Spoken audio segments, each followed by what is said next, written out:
राष्ट्रसंत श्री भय्यू महाराज यांना मी विनंती करते की त्यांनी मशाल पेटवून या कार्यक्रमाचा शुभारंभ करावा। राष्ट्रसंत भय्यू महाराजांना अशी विनंती आहे की या कार्यक्रमाचा शुभारंभ अगदी वेगळ्या पद्धतीने म्हणजे ही या मंचाच्या समोर ठेवलेली मशाल पेटवून त्यांनी करावा।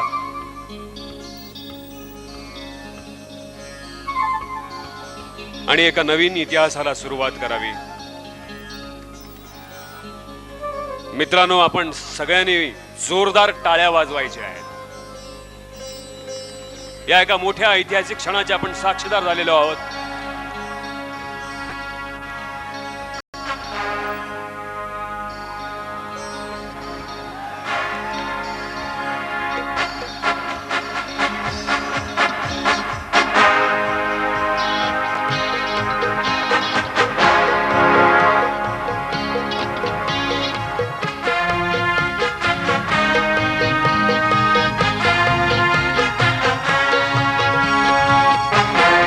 मराठी बांधवांनी जोरदार टाळ्या वाजवून या ऐतिहासिक क्षणाचे आपण साक्षीदार आहोत दाखवायचे आहे।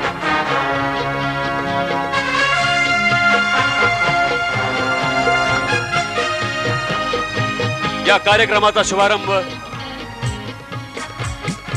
आदरणीय भय्यू महाराजांच्या हस्ते झालेला आहे।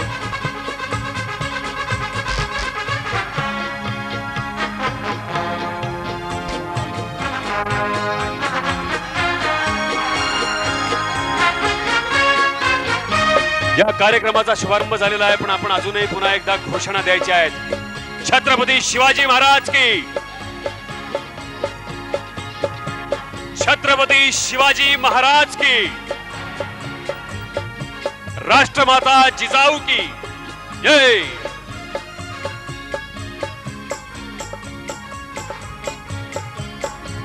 नुसतंच मनोरंजन यानं आयुष्यात काहीच भागत नाही, तर त्याआधी थोडंसं प्रबोधन सुद्धा असावं लागतं। त्यासाठी मराठी समाज वसा आणि आव्हाने या विषयावर विचार पुष्प सादर करायला येत आहेत प्राध्यापक नितीन बानुगडे पाटील। जोरदार टाळ्या वाजवा मित्रांनो यासाठी। प्राध्यापक नितीन बानुगडे पाटील हे खास आपल्यासाठी रहमतपूर साताराहून आलेत। भौतिकशास्त्राचे प्राध्यापक आहेत। यांची आणखीन एक ओळख म्हणजे शंभूराजे या छत्रपती संभाजीराजांवरील भव्य महानाट्याचे ते लेखक दिग्दर्शक आहेत।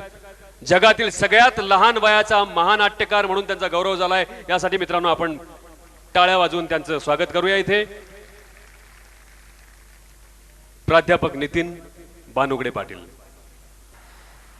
मराठ्यांना उभा राहायची सवय आहे हे मला माहिती आहे, पण उभा राहण्याचा काळ नुकताच येऊन गेलाय, त्यामुळे आता बसलं तरी काही हरकत नसावी।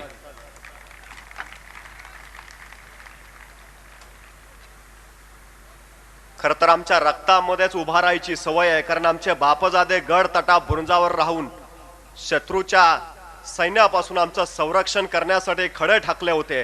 पण शत्रू आता इथं येणं शक्य नाही, कारण तमाम मराठ्यांचं माणूसबळ इथं एकवटलं असताना तेवढी छाती कुणाची होईल असं अजिबात वाटत नाही। जिच्या कुशीतून स्वराज्याचं देखणं स्वप्न निर्माण झालं त्या राजमाता जिजाऊ, ज्या महापुरुषानं हे देखणं स्वप्न सत्यामध्ये उतरवलं ते राजा शिवछत्रपती, ज्या वारसदारानं हे देखणं सत्य आपल्या खांद्यावर लिहिलं या पेललं ते राजा शंभू छत्रपती, या तीनही महापुरुषांना प्रथमतः अभिवादन करतो। मी प्राध्यापक नितीन बानुगडे पाटील आज ज्या मातीमध्ये उभा आहे ती हीच माती, ज्या मातीनं देवगिरीचं 700 वर्षापूर्वी ऐश्वर्य संपन्न बिलोरी साम्राज्य पाहिलं, ज्या मातीने एका स्वातंत्र्याच्या ठिणगीला इथंच जन्म दिला, इथंच मासाहेब जिजाऊ बागडल्या, इथंच शहाजीराजे रमले आणि हीच स्वातंत्र्याची ठिणगी शिवनेरीवर गेली आणि शिवनेरीवर एका दिव्याच्या रूपानं प्रकटली। तोच दिवा पुढे सह्याद्रीचा छावा झाला। आज त्याच मातीमध्ये पुन्हा एकदा उभा महाराष्ट्र एकवटल्याची खात्री होते आहे, हेही तितकंच महत्भाग्य आहे। खर तर सिंहासनाधीश्वर शिवछत्रपती पाठीशी असताना आणि समोर साक्षात देवगिरी उभा असताना समोर अशी गर्दी असली, त्यातनं माणसं जरा दर्दी असली, वर मराठ्यांची वर्दी असली की विचारांची सर्दी होणार नाही याची मला निश्चित खात्री आहे।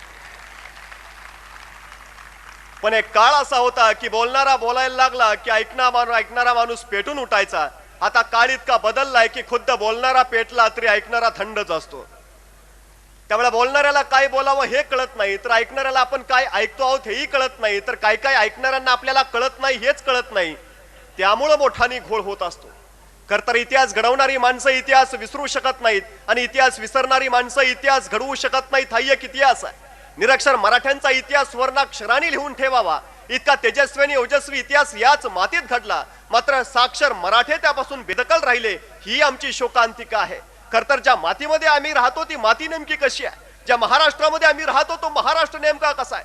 खरतर महाराष्ट्र म्हणजे मराठी मनांचा मावळ मातीचा महाराष्ट्र, भक्तीच्या ऐलतिराचा शक्तीच्या पैलतिराचा महाराष्ट्र, मातीत धुमसणाऱ्या तेजोमय रक्तीला कुमकुम करंडकाचा धगधगता इतिहास उरात घेऊन पेटणारा महाराष्ट्र, पोलादी छताडातल्या जीवाला पेटवणारा महाराष्ट्र, गरजा महाराष्ट्र माझा अमृत स्वाभिमानी मराठ्यांचा अभिमान, ज्वलंत आणि जिवंत ठेवणाऱ्या जगदंबा पोत उरात घेऊन घोंगावणाऱ्या वादळाचा माझ्या शिवबाचा महाराष्ट्र.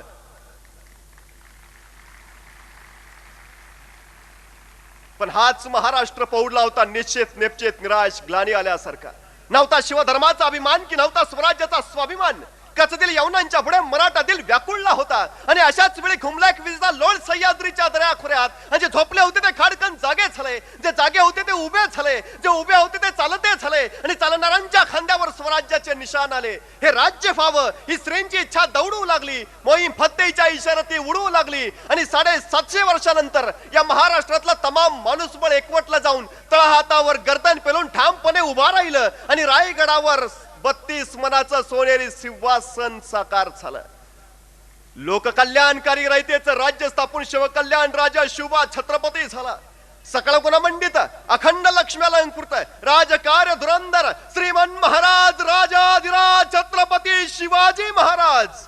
ही किलकारी रायगडाच्या कणाकणाला, मराठ्यांच्या मनामनाला आणि काळाच्या क्षणाक्षणाला भेदून गेली आणि खऱ्या अर्थानं रयतेचं राज्य अवतरलं. कष्टकऱ्यांचं, कामकऱ्यांचं, शेतकऱ्यांचं राज्य या मातीमध्ये उभा राहिलं.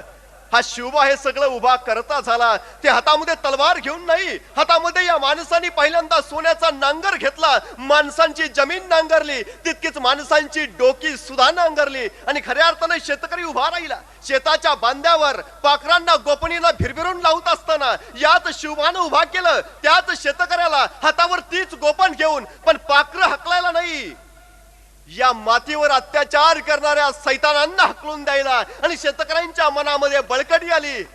अरे ज्यार आपण शेताचं राखण करू शकतो त्यार आपण या मातीचंही राखण करू शकतो. शिवबा चुलीपर्यंत पोहोचला, घरापर्यंत पोहोचला, दारापर्यंत पोहोचला, माणसांच्या मनामध्ये घर केलं या माणसानं. आजही इथं जन्मलेल्या आमच्या मुलाला सांगावं लागत नाही शिवाजी महाराज कोण होते. जन्मताच इथली माती त्याच्या भाळावर जणू शिवछत्रपती हे नाव कोरूनच ठेवते आणि मग छत्रपती शिवाजी महाराज की हे नाव ऐकायच्या आधीच त्याच्या ओठातून जय कधी बाहेर पडतं हे त्यालाही कळत नाही. आज अथंग समुदाय समोर आहे, त्या शिवछत्रपतींचा नामघोष इथं चालू आहे. पण याच्या पाठीमागं नेमकं काय आहे? शिवछत्रपतींनी उभ्या आयुष्यामध्ये एकच वसा पेलला, तो वसा आहे माणूस जोडण्याचा. मी आवर्जून सांगतो, मुलगा आणि वडील होते, वडिलांना काहीतरी काम करायचं होतं, मुलगा काम करू देत नव्हता, सारखा त्रास द्यायचा. वडिलांच्या लक्षात आलं मुलाला कुठल्या तरी कामात गुंतवलं पाहिजे, त्याशिवाय मला काम करता येणार नाही. समोर एक जगाचा नकाशा पडला होता. वडिलांनी हातात घेतला, टरा फाडला, 10-12 तुकडे केले, मुलाच्या हातावरती ठेवले आणि त्याला सांगितलं सगळा नकाशा पुन्हा जोडून टाक आणि मगच माझ्याकडे. वडिलांना खात्री होती नकाशा जोडायला मुलाला अर्धा तास लागेल आणि तेवढ्या वेळात आपलं काम उरकून पुरा होईल. मुलगा नकाशा जोडायला बसला, वडील कामाकडे गेले, पण कामापर्यंत पोहोचतायत तोच मुलगा जगाचा नकाशा जोडून घेऊन आला. बाबा नकाशा जोडून झाला. वडिलांना आश्चर्य वाटलं, इतक्यात नकाशा कसा काय जोडला? त्याने विचारलं इतक्यात कसं काय जमलं तुला? मुलानं उत्तर दिलं, बाबा तुम्ही ज्या नकाशाचे तुकडे मला दिले होते